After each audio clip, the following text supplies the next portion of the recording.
Individual thinking society, government सबके लिए बहुत ज़्यादा डेंजरस हो, क्योंकि वो क्वेश्चनिंग करती है। आइडेंटिटीज़ के साथ बहुत सी बड़ी प्रॉब्लम्स आती हैं जो इंसान की लाइफ को बहुत नेगेटिवली इम्पैक्ट करती हैं, लेकिन तब भी इस पे कोई ध्यान नहीं देता। आइडेंटिटी से एक नई लिमिट पैदा हो जाती है, समाज में कॉन्फ्लिक्ट्स पैदा होते हैं, बल्कि उस इंसान की लाइफ में भी बहुत सी ऐसी लड़ाइयाँ शामिल हो जाती हैं जो शायद उसे लड़ने की नीड कभी नहीं थी। सोचो, एक बच्चा पैदा होता है, ना उसे बोलना आता ना उसे सोचना आता, फिर भी हम सब कुछ उसके बारे में पहले ही डिसाइड कर लेते हैं। नेम, कास्ट, रिलीजन, फैमिली, गोत्र जैसी बहुत सी आइडेंटिटीज हम उसके साथ जोड़ देते हैं। इससे उसकी लाइफ का बहुत बड़ा हिस्सा, उसके रूल्स एंड रेगुलेशंस पहले ही डिसाइड हो जाते हैं। लेकिन सवाल ये है, इतनी सारी पहचानें क्यों? वो एक बच्चा है या वो एक लेबल है? यहाँ मैं किसी आइडेंटिटी के खिलाफ नहीं हूँ, या सिर्फ ये समझना चाहते हैं कि इतनी सारी आइडेंटिटीज हमें क्यों दी जाती। Welcome to the second video of reality analysis series. So let's analyse why so much identities after birth. कुछ आइडेंटिटीज हमें जन्म से मिली होती हैं, जैसे लड़का है या लड़की है, टेम्परामेंट, डीएनए एक्सेट्रा। कुछ आइडेंटिटीज ऐसी होती हैं जो जन्म के पहले ही सोसाइटी हमारे साथ जोड़ चुकी होती है। इन आइडेंटिटीज को किसी ने चुना नहीं होता, लेकिन फिर भी आइडेंटिटीज इंडियंस की लाइफ के बहुत बड़े हिस्से को इम्पैक्ट करती हैं। इन आइडेंटिटीज के दम पे किसी को ऊंचा, किसी को नीचा माना जाता है, किसी को बेहतर, किसी को कम बेहतर समझा जाता है, किसी को ज्यादा सम्मान, किसी को कम सम्मान दिया जाता है, और इससे जुड़ी घटनाएं हम आम रूप से समाज में देख सकते हैं। इन आइडेंटिटीज के पीछे मोस्टली कोई साइंटिफिक टेम्परामेंट या प्रॉपर कैलकुलेशंस नहीं होती हैं, तब भी इन आइडेंटिटीज से इंडियंस की लाइफ बहुत ज्यादा इन्फ्लुएंस होती है। और सबसे पहले हमें ये जानना होगा कि इंडियंस को ये आइडेंटिटी क्यों दी जाती है। हमें इसके रीजंस पे नजर डालनी पड़ेगी। तो सबसे पहला रीजन है सोसाइटी ऑर्डर बनाने के लिए। लार्ज सोसाइटी में सबसे पहला सवाल ये होता है कि ये इंसान कौन है। नेम, कास्ट, रिलीजन, फैमिली, ये सब मेंटल शॉर्टकट्स की तरह काम करते हैं, जिससे सोसाइटी सर्कल, लिमिट्स, स्टेटस जैसी चीजें डिसाइड कर देती हैं। बिना किसी आइडेंटिटी के वो सिस्टम क्योस लगता है। सेकंड रीजन होता है फैमिली की कंटिन्यूटी के लिए। इंडिया में कोई बच्चा इंडिविजुअल नहीं होता, वो लाइनेज का कैरियर होता है। इसीलिए हमारे खानदान का बेटा, हमारे धर्म की बेटी, इस तरह के टैग दिए जाते हैं। ये लव नहीं होता, ये इनहेरिटेंस थिंकिंग होती है। वैल्यू, फियर, प्राइड, इस सब को ट्रांसफर करने के लिए। The third point is control gets easier. Identity लगाने के बाद रूल लगाना, कोई नियम थोपना आसान हो जाता है। बिहेवियर एक्सपेक्ट करना इजी हो जाता है। डेविएशन पे गिल्ट डालना आसान हो जाता है। जिसको पहले ही ये बता दिया गया हो कि तुम कौन हो, उसको ये बताना आसान हो जाता है कि तुम क्या नहीं कर सकते, तुम्हारी लिमिट्स क्या है। Number 4, ego extension of parent. In identities की हेल्प से बच्चा पेरेंट्स का सेकंड चांस बन जाता है, फैमिली प्राइड का मीडियम बन जाता है, और लोग क्या कहेंगे का आंसर बन जाता है। इसीलिए आइडेंटिटीज बच्चे के लिए नहीं, पेरेंट्स के ईगो कंफर्ट के लिए सूटेबल होती है। नंबर 5 इज इंडिविजुअलिटी का फियर। एक खुली इंडिविजुअल सोच क्वेश्चनिंग करती है, रूल्स को तोड़ती है, सिस्टम को अनस्टेबल बनाती। इसीलिए कोई आइडेंटिटी देके उस खुली सोच को दबाना बहुत आसान हो जाता। इसीलिए सोसाइटी पहले ही बोल देती है कि तुम ये हो, तब सोचने से पहले ही डिफाइन करती है। इंडिविजुअल थिंकिंग सोसाइटी, गवर्नमेंट सबके लिए बहुत ज्यादा डेंजरस हो, क्योंकि वो क्वेश्चनिंग करती है। ये सब देखने में बहुत ज्यादा स्ट्रक्चर्ड लगता है, लेकिन ये वो रीजन है जो इंसान की लाइफ की थिंकिंग कैपेबिलिटी को खत्म करके उसे एक रोबोट में बदल देते हैं। आइडेंटिटीज के साथ बहुत सी बड़ी प्रॉब्लम्स आती हैं जो इंसान की लाइफ को बहुत नेगेटिवली इम्पैक्ट करती हैं, लेकिन तब भी इस पे कोई ध्यान नहीं देता। यहाँ सबसे बड़ी जो समस्या आती है वो है क्रिटिकल थिंकिंग का डेड हो जाना। दोस्तों, कोई भी आइडेंटिटी सिर्फ एक आइडेंटिटी नहीं होती,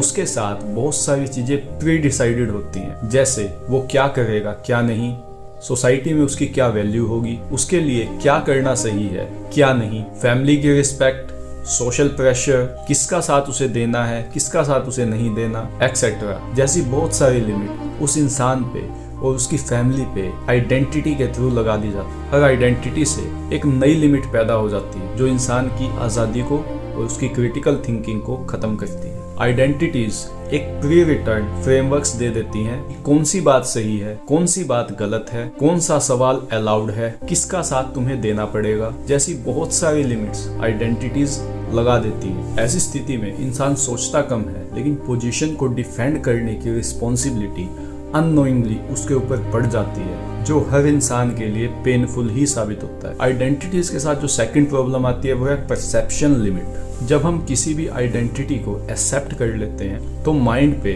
परसेप्शन लिमिट लग जाती है। माइंड हर चीज को दो भागों में तोड़ देता है कि ये अपना है, ये पराया है। ये हम रिलीजन में, रेसिज्म में, कास्टिज्म में एवं अन्य आइडेंटिटीज में भी देख सकते हैं। प्री डिसाइडेड आइडेंटिटीज अननोइंगली हमारे माइंड में बहुत से डिफरेंसेस पैदा कर देती है। इन डिफरेंसेस का कोई साइंटिफिक बेस नहीं होता, यह केवल कंडीशनिंग की तरह काम करती हैं। इससे समाज में कॉन्फ्लिक्ट्स पैदा होते हैं, बल्कि उस इंसान की लाइफ में भी बहुत सी ऐसी लड़ाइयाँ शामिल हो जाती हैं जो शायद उसे लड़ने की नीड कभी नहीं थी। जो इंसान सबको इक्वल देख सकता है उसके लिए बहुत से कॉन्फ्लिक्ट्स खत्म हो जाते हैं, बहुत सी लड़ाइयाँ उसे लड़ने की नीड ही नहीं पड़ती, क्योंकि आइडेंटिटी को एक्सेप्ट करने से ही डिफरेंसेस क्रिएट होते हैं और इससे ही बेकार की लड़ाइयाँ जीवन में आती हैं। आइडेंटिटीज के साथ जो थर्ड लिमिट लगती है वो है इंटरेक्शन लिमिट्स।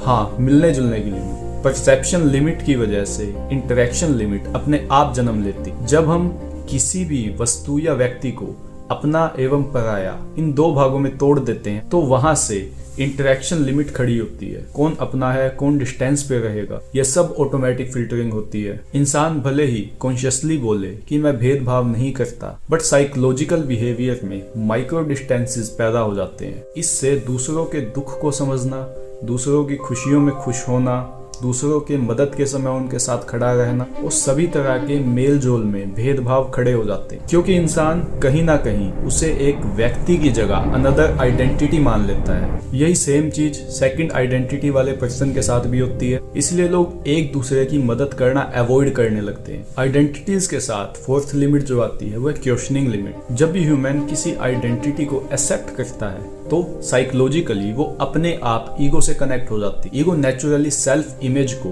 डिफेंड करने के लिए डिजाइंड होता है। तो जब भी कोई ह्यूमन किसी आइडेंटिटी को एक्सेप्ट करता है तो उस आइडेंटिटी से जुड़े किसी भी सवाल को वो क्वेश्चन की तरह ना लेके एक थ्रेट की तरह, एक अटैक की तरह लेता है, क्योंकि माइंड पेन को अवॉइड करने के लिए डिजाइंड है। इसीलिए वो उस आइडेंटिटी को क्वेश्चन करने से बचता है। इसीलिए आइडेंटिटीज लॉजिकल थिंकिंग के लिए बहुत ज्यादा डेंजरस हो। इसीलिए लोग डाउट्स को दबाते हैं, लॉजिक को रैशनलाइज करते हैं। केवल इतना ही नहीं, सबसे बड़ी लिमिट जो पूरी लाइफ को डिस्ट्रॉय कर देती है वो है फ्रीडम लिमिट। जैसे ही हम किसी भी आइडेंटिटी को अपना मान लेते हैं, हमारी फ्रीडम्स चुपचाप लिमिटेड होने लगती। कोई लिखा हुआ नियम नहीं होता, लेकिन हमारे दिमाग में लाइन सेट हो जाती कि हमें ऐसा नहीं करना चाहिए, हमें ऐसा करना चाहिए। लोग क्या सोचेंगे, हमारे जैसे लोग ऐसा नहीं किया करते। समय के साथ साथ हम ये नहीं सोचते कि मैं क्या चाहता, माइंड ये फिल्टरिंग करने लगता है कि हमें क्या करने की इजाजत है, और इसी पॉइंट पे चॉइस फ्री नहीं होती, वो सोसाइटी परमिशन बेस्ड हो जाती है। केवल इतना ही नहीं, मैं नीचे लिस्ट अटैच कर रहा हूँ, उसमें 50 से ज्यादा लिमिटेशंस बताई गई हैं जो आइडेंटिटीज के साथ पैदा होती हैं। इस तरह हर आइडेंटिटी हमारे सर्कल को छोटा करती, हम पे लिमिटेशंस लगा देती है, थिंकिंग कैपेबिलिटी को कम करती, दूसरों का पेन महसूस करने, दूसरों के साथ खड़े रहने की क्षमता को नेगेटिवली इम्पैक्ट करती है। सबसे बड़ी बात, हमारी फ्रीडम को, विजडम को खत्म करती है और इंसान केवल नियमों पे चलने वाला एक पुतला सा बन के रह जाता है। ये बात मैं मानता हूँ कि कुछ आइडेंटिटीज की हमें नीड होती है, कुछ आइडेंटिटीज हमें जन्म से मिली हैं, लेकिन जिन आइडेंटिटीज को हम छोड़ सकते हैं उसे हमें एक बार अवश्य ही देखना चाहिए, क्योंकि ये बेकार की आइडेंटिटीज हमें स्पेशल फील तो कराती, लेकिन दूसरी तरफ ये हमारी लाइफ को और हमारी थिंकिंग एबिलिटी को बहुत ज्यादा लिमिट कर डालती, हमसे हमारी आजादी छीन लेती। आइडेंटिटीज हो या कुछ भी हो, केवल तभी एक्सेप्ट करो जब उसके पीछे कोई फैक्ट हो, कोई वैलिड रीजन हो। हमेशा याद रखो,